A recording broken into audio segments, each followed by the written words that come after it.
Hello friends, my name is CA Yogesh Waheja and I welcome you all to our YouTube channel RJ Professional Worlding। कैसे हैं आप सब लोग? Friends, हमारी tax audit की series में आज से हम फॉर्म 3CD की डिस्कशन करेंगे क्लोज बाय क्लोज। आपको याद होगा कि हमने टैक्स ऑडिट की सीरीज आज से 2 वीडियो पहले स्टार्ट की थी। टैक्स ऑडिट सीरीज के अंदर जो हमारी फर्स्ट वीडियो थी उसमें हमने आपको बताया था कि फाइनेंशियल ईयर 21-22 के लिए टैक्स ऑडिट की एप्लीकेबिलिटी क्या होगी और टैक्स ऑडिट की ड्यू डेट क्या होगी।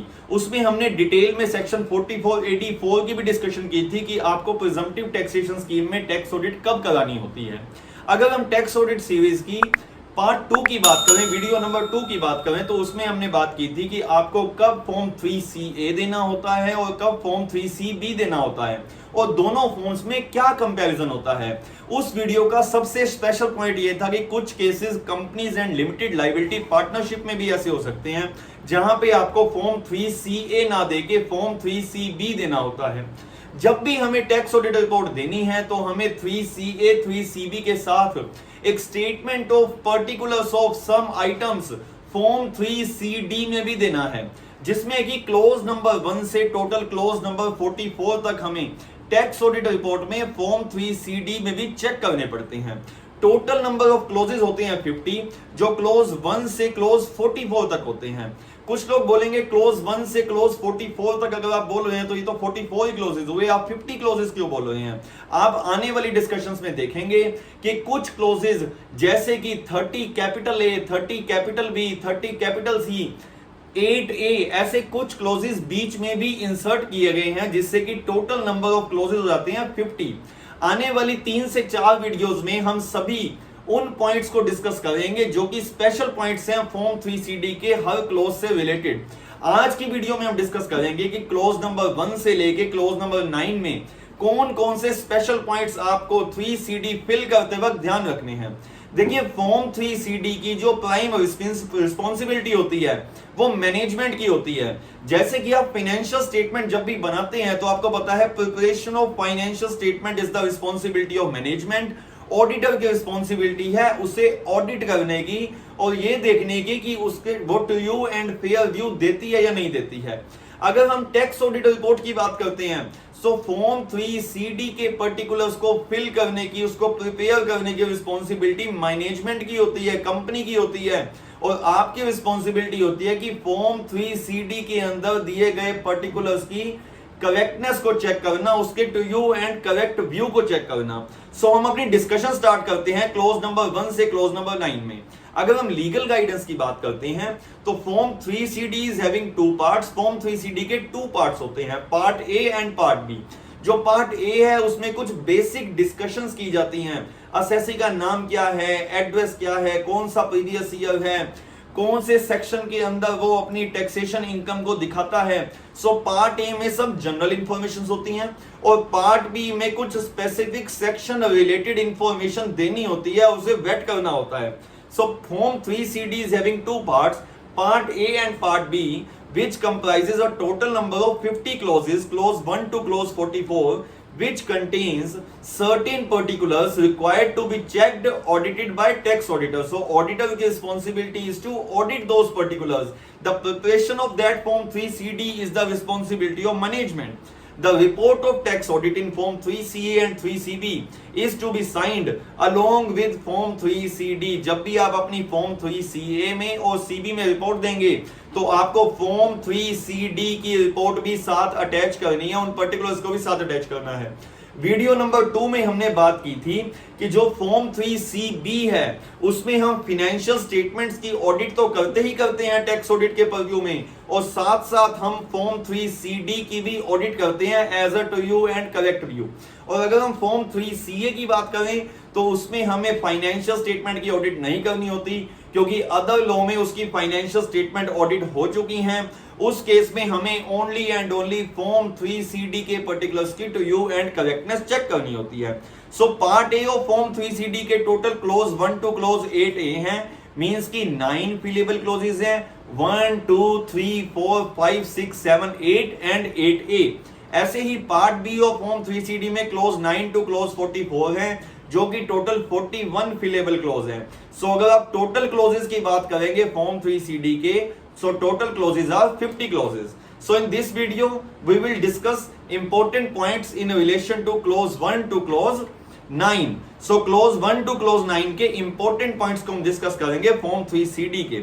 So फॉर्म 3CD का क्लोज 1 हमें बोलता है नेम ऑफ द असेसी क्या है. देखिए आप जब यूटिलिटी डाउनलोड करेंगे इनकम टैक्स पोर्टल से, सो आपको पता लगेगा सब बेसिक इंफॉर्मेशन हमें फॉर्म 3CA और 3CB में भी देनी होती है. सो हमें 3CD के अंदर उस इंफॉर्मेशन को दोबारा से फिल नहीं करना होता है. जो बेसिक डिटेल्स हम form 3CA and form 3CB यानी कि ऑडिट रिपोर्ट में दे देते हैं, वो ऑटो पॉपुलेट होके कुछ फॉर्म 3CD के क्लोज में ऑटोमेटिकली आ जाती है. जैसे कि हम अगर बात करें नेम ऑफ द असेसी की, so name of the assessee will be auto populated from 3CA and 3CB की डिटेल्स. जो 3CA और 3CB में आप अपनी डिटेल देंगे उससे name of the assessee auto fill होके आ जाएगा, ऑटो पॉपुलेट होके आ जाएगा.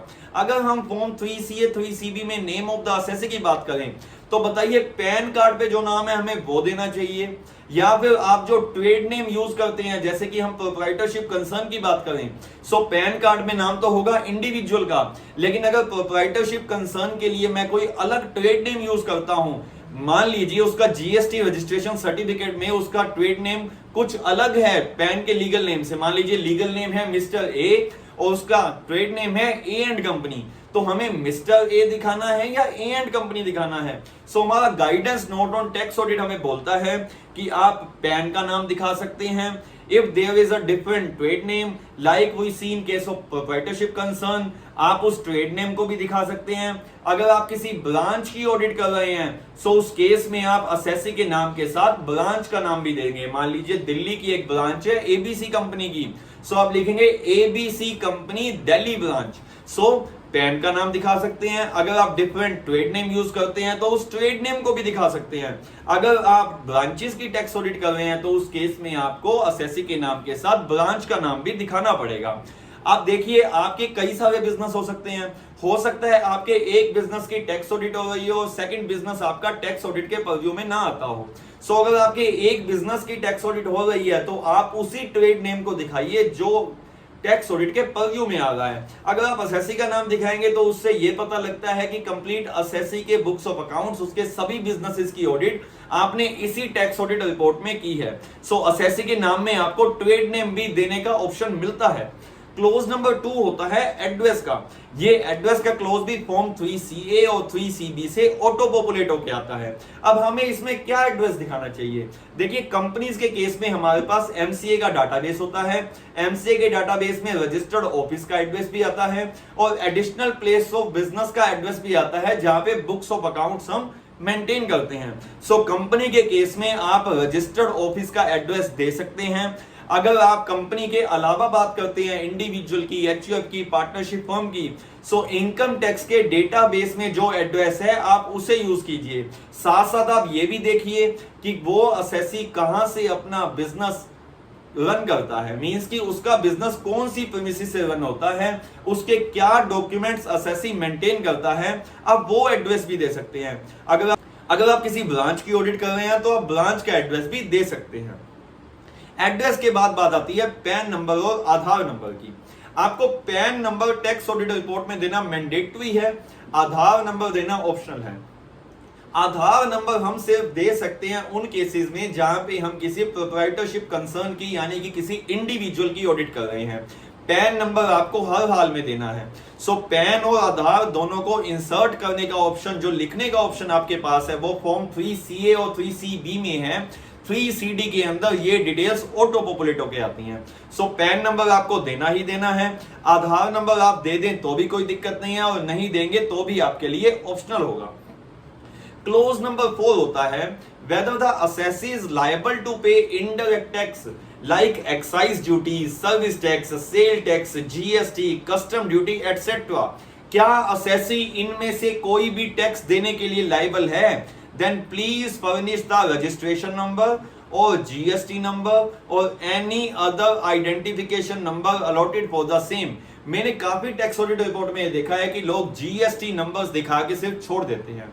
देखिए अगर आप सेंट्रल एक्साइज रजिस्ट्रेशन के अंदर आते हैं, अगर आप कुछ ऐसे प्रोडक्ट में डील करते हैं जैसे कि हम पेट्रोल और डीजल की बात करें, उसे अभी भी जीएसटी में नहीं लेके गया है, उस पे अभी भी सेंट्रल एक्साइज ड्यूटी लगती है। सो आपको अपना सेंट्रल एक्साइज रजिस्ट्रेशन नंबर देना होगा if the same is active. आपको state excise duty registration number देना होगा if the same is active. अगर आप एल्कोहलिक लिकर को ह्यूमन कंजम्पशन में डील करते हैं तो उस केस में यहाँ पे स्टेट एक्साइज ड्यूटी लगती है। अगर आपका service tax registration number active है सो आपको उस सर्विस टैक्स रजिस्ट्रेशन नंबर को भी यहाँ पे देना होगा। अगर आपका कोई भी वैट का रजिस्ट्रेशन एक्टिव है सो आपको उस वैट के रजिस्ट्रेशन का नंबर जिस भी स्टेट का है उसका यहां देना होगा। अगर 3 स्टेट्स का है तो तीनों स्टेट्स का रजिस्ट्रेशन नंबर यहां स्टेट वाइज देना पड़ेगा आपको। अगर आप जीएसटी में रजिस्टर्ड हैं, आपके जितने भी जीएसटी रजिस्ट्रेशन नंबर हैं वो सब नंबर को आप यहां पे दिखा के चलेंगे। मींस जिस पैन नंबर के अंडर आपकी ऑडिट हो रही है उस पैन नंबर के अंडर आपने जितने भी रजिस्ट्रेशन नंबर्स लिए हुए हैं उन सब रजिस्ट्रेशन नंबर्स को आप यहां पे दिखा के चलेंगे। अब कस्टम ड्यूटी के अंदर आपका कोई टैक्स पेमेंट का रजिस्ट्रेशन नंबर तो होता नहीं है, उस केस में आपके पास होगा इंपोर्टर एक्सपोर्टर कोड जिसको आप आईईसी कोड बोलते हैं। सो अगर आपके पास आईईसी नंबर है सो आप क्लोज फॉर्म में उसको import export code number custom duty के अगेंस्ट में शो करेंगे आप। फिफ्थ क्वेश्चन है, जो फिफ्थ क्लोज होता है वो होता है स्टेटस का। क्या आप एक इंडिविजुअल हैं, एचयूएफ है, पार्टनरशिप फर्म है, एओपी है, बीओआई है, एलएलपी है, ट्रस्ट है। सो आपका कॉन्स्टिट्यूशन ऑफ बिजनेस जो भी है आपको उसे स्टेटस के अंदर लेना पड़ेगा। अगर आप पार्टनरशिप फर्म चूज करते हैं तो पार्टनरशिप फर्म के सभी क्लोजेस आपके लिए इनेबल हो जाएंगे और जो कंपनी स्पेसिफिक क्लोजेस हैं वो डिसेबल हो जाएंगे। मींस आप जैसा स्टेटस यहां पे चूज करेंगे फॉर्म 3CD के जितने भी पर्टिकुलर्स उस केस में एप्लीकेबल होते हैं वो सब इनेबल हो जाएंगे और बाकी सभी क्लोजेस डिसेबल हो जाएंगे। क्लोज नंबर 6 में हमें प्रीवियस ईयर की इंफॉर्मेशन लिखनी होती है। प्रीवियस ईयर एंडिंग की इंफॉर्मेशन नहीं लिखनी होती है कि हमें लिखना होता है प्रीवियस ईयर कहां से स्टार्ट हुआ और कहां पे एंड हो रहा है। अब आप लोग बोलेंगे फाइनेंशियल ईयर 21-22 का प्रीवियस ईयर 1 अप्रैल 21 को स्टार्ट हुआ और 31 मार्च 22 को खत्म हो गया। सभी केसेस में ये प्रोविजन नहीं लगता है।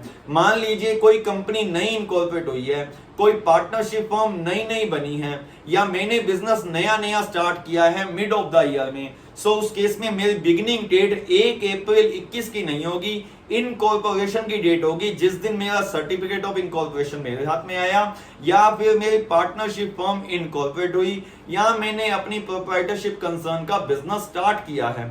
अगर मैं एक कंपनी डीमर्जर के बाद बनी हूं, मींस कि मैं एक रिजल्टेंट कंपनी हूं जो डीमर्जर के बाद अलग हुई हूं, सो जिस दिन वो कंपनी का डीमर्जर हुआ है उस दिन को बिगिनिंग डेट में लिया जाएगा क्योंकि उसका बिजनेस तो उसी दिन से स्टार्ट हो रहा होगा। अगर हम एंड डेट की बात करते हैं सो हमेशा एंड डेट 31 मार्च 2022 की नहीं होगी। एंड डेट इस केस में date of closure of business भी हो सकती है।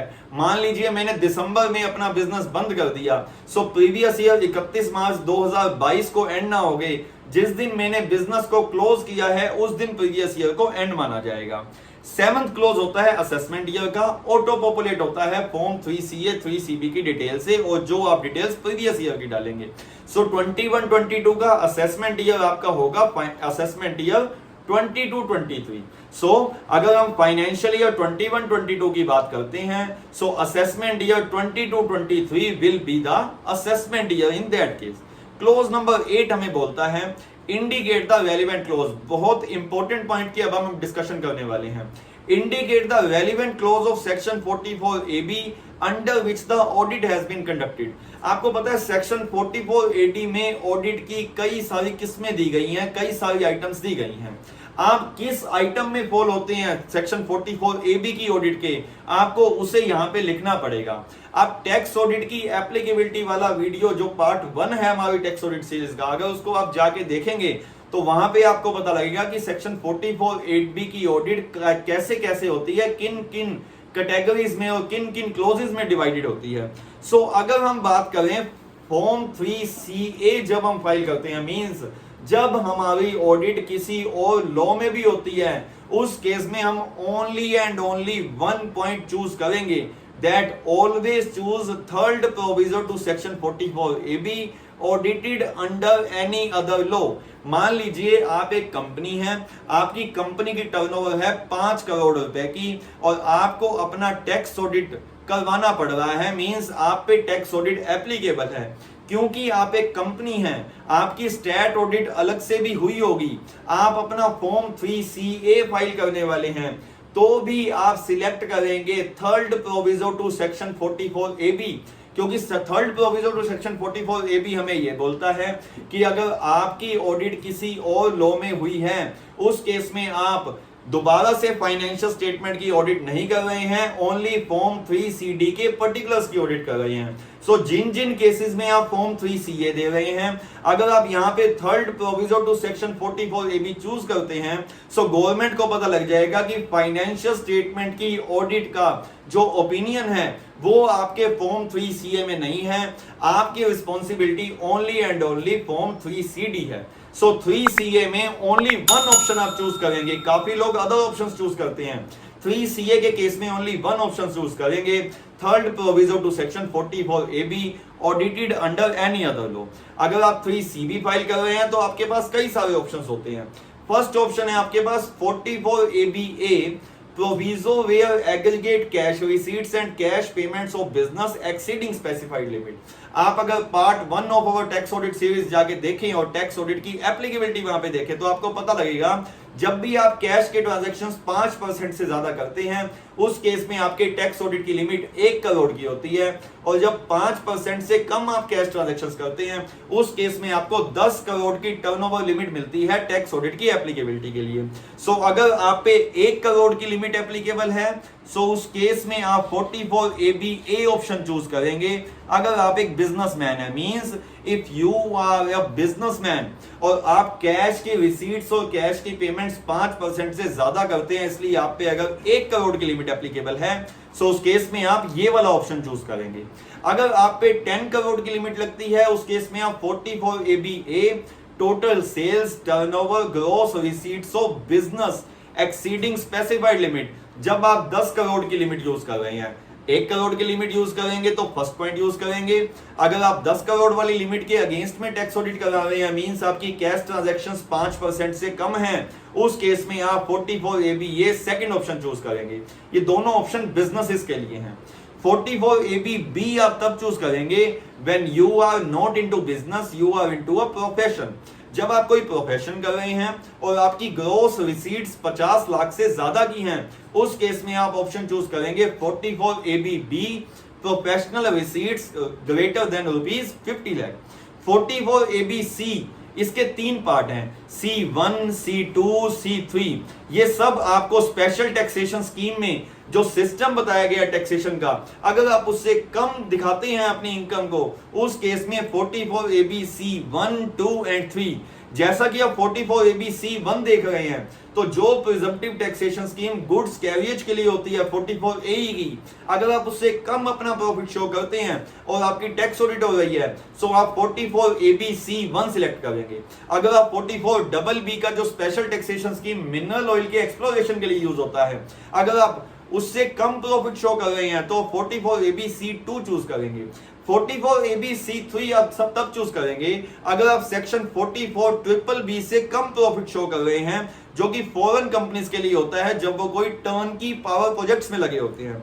44ABD आप जब चूज करेंगे जब आप 44ADA से कम प्रॉफिट शो कर रहे हैं। 44ADA उन प्रोफेशनल्स के लिए होता है जिनकी ग्रॉस रिसीट्स 50 लाख से कम की होती है।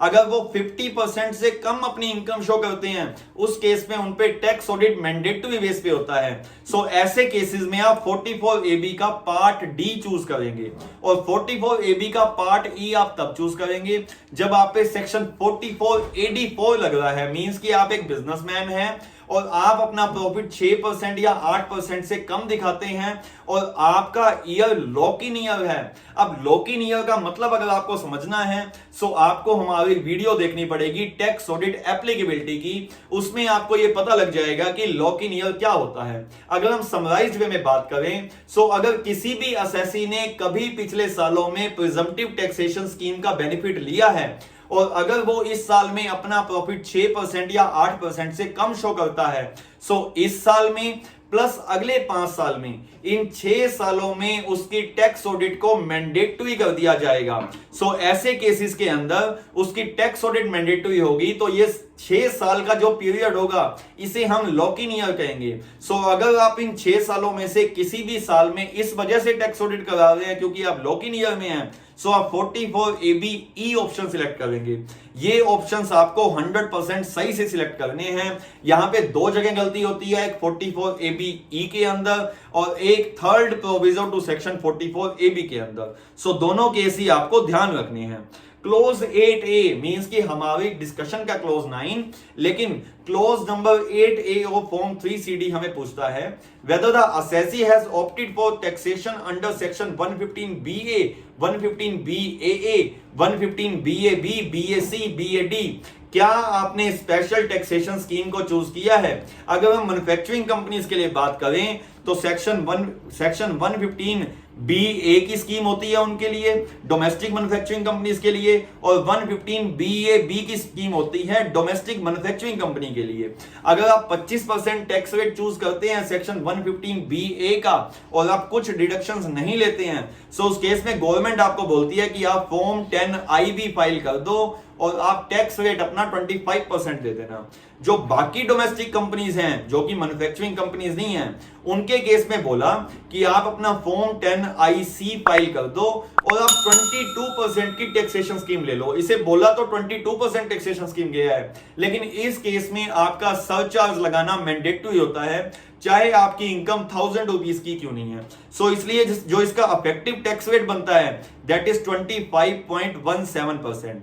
सो आपसे पूछा जा रहा है टैक्स ऑडिट के अंदर कि क्या असेसी ने सेक्शन 115BA यानी कि 25% टैक्स रेट वाली स्कीम, सेक्शन 115BAA यानी कि 22% वाली टैक्स रेट की स्कीम, 115BAB 15% टैक्स रेट वाली स्कीम, क्या इन स्कीम्स को चूज किया है। अगर किसी इंडिविजुअल या एचयूएफ ने जिसकी टैक्स ऑडिट हो रही है उसने सेक्शन 115BAC का बेनिफिट लिया है, मींस की जो न्यू टैक्सेशन स्कीम है जहां पे आप 2.5 लाख से 5 लाख पे 5% टैक्स देते हैं, 5 से 7.5 पे 10% टैक्स देते हैं, 7.5 से 10 पे 15% टैक्स देते हैं, और उसके बाद 20%, 25% और 15 लाख से ज्यादा पे 30% टैक्स देते हैं, उसके लिए आपको फॉर्म 10IE फाइल करना होता है। तो क्या आपने इस ऑप्शन को चूज किया है, इसे हमें फॉर्म 3CD में शो करना पड़ेगा। 115BAD वैसी स्कीम है जैसी कंपनीज के लिए स्कीम की हम बात करते हैं 115BAA में, ये स्कीम कोऑपरेटिव सोसाइटीज के लिए है। सो इन सब स्कीम्स को चूज करने के लिए आपको लाइफ टाइम में वन टाइम, अगर आपने असेसमेंट ईयर 2021 में स्कीम को चूज किया होगा तो उस टाइम आपने form 10IB, IC, ID, IE, IF as applicable file किए होंगे। अगर असेसमेंट ईयर 21-22 में चूज किया होगा तो तब आपने फाइल किया होगा। अगर आप इस साल में इन स्कीम्स को फर्स्ट टाइम चूज कर रहे हैं, सो इस साल आपको इन फॉर्म्स को फाइल करना पड़ेगा, मतलब आपको एक बार इस फॉर्म को फाइल करना है, सब्सीक्वेंट सभी फाइनेंशियल ईयर्स के लिए ये एप्लीकेबल हो जाएंगे। टैक्स ऑडिटर के पास एक कंफ्यूजन आती है, असेसमेंट ईयर 2022-23 में मैं पहली बार इन स्कीम्स को ऑप्ट करने वाला हूं। अब जो ड्यू डेट होती है इन स्कीम्स को ऑप्ट करने की वो होती है इनकम टैक्स रिटर्न की ड्यू डेट। अब इनकम टैक्स के रिटर्न की ड्यू डेट जो टैक्स ऑडिट असेसी के केस में होती है वो होती है नॉर्मली 31 अक्टूबर 2022। अब मैं टैक्स ऑडिट कर रहा हूं 30 सितंबर 2022 तक, लेकिन 31 अक्टूबर 2022 तक इन ऑप्शंस को चूज कर सकते हैं। अब असेसी मुझे टैक्स ऑडिट के टाइम पे बोल रहा है कि मैं चूज कर लूंगा इन सब ऑप्शंस को, इनमें से जो ऑप्शन मुझे एप्लीकेबल लगेगा या बेनिफिशियल लगेगा मैं उस ऑप्शन को चूज कर लूंगा, लेकिन मैं इनकम टैक्स के रिटर्न की ड्यू डेट तक करूंगा, आपके टैक्स ऑडिट की ड्यू डेट तक नहीं करूंगा। तो मैं क्या करूं, क्या मैं क्वालिफिकेशन डाल दूं या ऑब्जर्वेशन डाल दूं। सो इस केस में हमें guidance note on tax audit हमें बोलता है, ऐसे केस में आप एक मैनेजमेंट रिप्रेजेंटेशन लेटर लीजिए असेसी से और उसमें उनसे लिखवाइए कि वो कौन सी स्कीम चूज करने वाले हैं और कब तक उस स्कीम को चूज कर लेंगे। सो जोन सी स्कीम भी वो चूज करने वाले हैं और वो किस डेट तक चूज कर लेंगे, उस बेसिस पे आप इस क्लोज के अंदर रिपोर्टिंग को सर्टिफाई कीजिए। सो यहां पे आपको मैनेजमेंट रिप्रेजेंटेशन लेटर देना होगा। क्लोज नंबर 9, इफ फर्म और association of persons indicate name of partners, members and their profit sharing ratio. So in case of firms or association of persons, हमें partner और members के नाम लिखने हैं और उनके प्रॉफिट शेयरिंग रेशियो लिखने हैं। हमें सिर्फ उन पार्टनर्स के नाम नहीं लिखने जो ओपनिंग के अंदर हमारे पार्टनर्स थे या क्लोजिंग में हमारे पार्टनर्स थे। ड्यूरिंग द ईयर में जितने भी पार्टनर्स और मेंबर्स आए और जितने भी गए, उन सब की डिटेल्स हमें यहां लिखनी पड़ेगी। Means name of the partners members needs to be written who have hold office during any time of the previous year. तो जब भी वो आए या गए, उन सब पर्संस की डिटेल, उन सब पार्टनर्स मेंबर्स की डिटेल हमें यहां लिखनी पड़ेगी। बी क्लोज में हमें बोलता है, if there is any change in the partners or members or in their profit sharing ratio since the last date of preceding year, the particulars of such change। अगर last day of preceding year means की 31 मार्च 2021 को जो partners का profit sharing ratio था, जो partners थे, उनमें अगर कुछ भी एडिशन हुआ है, डिलीशन हुआ है या change in profit sharing ratio हुआ है, उस केस को आपको यहाँ पे रिपोर्ट करना पड़ेगा। अगर चेंज हुआ है तो रिपोर्ट कीजिए, अगर कुछ भी चेंज नहीं हुआ है तो आपको कुछ भी रिपोर्ट करने की जरूरत नहीं है। कैसे रिपोर्टिंग करेंगे हम? अगर कोई पार्टनर रिजाइन करके जाता है तो उसकी रिपोर्टिंग हम कैसे करेंगे, इसे हम देखते हैं। देखिए, mister A, mister B, mister C, यहां पे हमें 3 पार्टनर्स हैं हमारे जो ड्यूरिंग द प्रीवियस ईयर रहे। तो हमने क्लोज 9A में mister A, mister B, mister C को दिखाया और उनकी प्रॉफिट शेयरिंग रेशियो दिखाई 40-40-20। अब हमें पता लगा कि mister C during the financial year छोड़ के चला गया, उसने रिजाइन कर दिया पार्टनरशिप से, और उसके बाद जो प्रॉफिट शेयरिंग रेशियो हो गई वो मिस्टर ए और मिस्टर बी के बीच 50-50% की हो गई। सो फर्स्ट में हमने mister A, mister B, mister C लिखा 40-40-20। अब बी पॉइंट में हमसे पूछा गया क्या पार्टनर्स में, मेंबर्स में या उनके प्रॉफिट शेयरिंग रेशियो में चेंज हुआ है। सो हमने यस लिखा। तो हमने लिखा 1 मार्च 2022, जो भी रेजिग्नेशन की डेट है, 1 मार्च 2022 को mister C type of change deletion. अगर एडिशन होता तो हम यहाँ एडिशन कर देते, अगर change in profit sharing ratio होता तो हम यहाँ change in profit sharing ratio का ऑप्शन सिलेक्ट करते। सो 1 मार्च 2022 को हमने लिखा कि मिस्टर सी चले गए, उनकी डिलीशन हो गई, उनका ओल्ड प्रॉफिट शेयरिंग रेशियो था 20% का, न्यू तो होगा नहीं कुछ क्योंकि उनकी डिलीशन हो गई है। उसके बाद जो आप यहाँ कॉलम देख रहे हैं दैट इज रिमार्क्स कॉलम, और रिमार्क्स कॉलम में हम क्या लिख देंगे, रिमार्क्स कॉलम में लिख देंगे कि partner has resigned during the year. Point number 2 में अगर आप सीरियल नंबर 2 में देखें तो हमने लिखा है 1 मार्च 2022 को मिस्टर ए के प्रॉफिट शेयरिंग रेशियो में चेंज हो गया, क्योंकि पहले प्रॉफिट शेयरिंग रेशियो था 40-40-20, अब मिस्टर ए और मिस्टर बी के बीच में होगा 50-50। सो हम ओल्ड प्रॉफिट शेयरिंग रेशियो लिखेंगे 40-40, न्यू प्रॉफिट शेयरिंग रेशियो लिखेंगे 50-50, और रिमार्क्स कॉलम में लिखेंगे क्योंकि पार्टनर रिजाइन कर गया और उसके बाद जो न्यू प्रॉफिट शेयरिंग रेशियो है वो 50-50 का है।